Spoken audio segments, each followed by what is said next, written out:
ఎట్లా ఉండేది సార్ ఇంతకుముందు రోడ్ ఇది? చండాలంగా ఉండేది. మామూలు టూ వీలర్ వెళ్తానికే చండాలంగా ఉండేది. ఇంకా కార్లు ఆటోలు అంటే ఇంకా చెప్పాల్సిన అవసరం లేదు. ఇప్పుడు చంద్రబాబు నాయుడు గారు ఏమో సంక్రాంతి లోపు ఎక్కడ రాష్ట్రంలో ఉన్న రోడ్లపై ఉన్న గుంతలన్నీ కూడా పూడుస్తా అని చెప్తున్నారు. ఎట్లా అనిపిస్తుంది?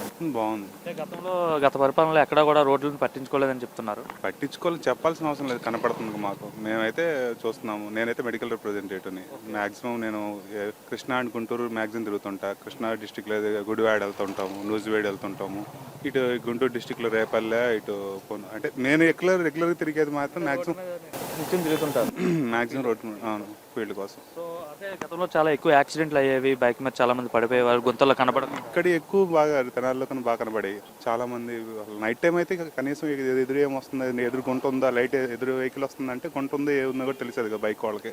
బాగా యాక్సిడెంట్ అయ్యి ఇబ్బంది పడేవాళ్ళు. ఏదైనా అత్యవసరం అయ్యి హాస్పిటల్కి వెళ్ళాలన్నా సరే ఈ రోడ్ల మీద వెళ్ళడానికి చాలా కష్టమయ్యేది. కష్టమే మరి అంతే కదా. అసలు కనీసం మామూలు టూ వీలర్ వెళ్ళలేనప్పుడు ఇంకా వేరే వెహికల్ ఏమి వెళ్తగలుగుతుంది? అందులో పేషెంట్ వెళ్ళగలిగిన అంబులెన్స్ వెళ్ళినా కానీ ఇబ్బందే కదా. అంటే చంద్రబాబు గారు ఈ 100 రోజుల్లో పాత్సోల్స్ అన్ని పూర్తి చేస్తా అని చెప్పడం మంచిది అంటారు. అంటే త్వరగా తీసుకోవడం అంటే ఈ నిర్ణయం అదేనా కదా సార్. ఇప్పుడు కామన్ పీపుల్ కావాల్సింది అదే కదా. ఇప్పుడు అంబులెన్స్ వెళ్తుంది, రోడ్లు బాగుండాలి కదా. అది మరి తీసుకోవాలి. కామన్ పీపుల్ కావాల్సిందే అదే కదా, రోడ్లు బాగుండాలి అని.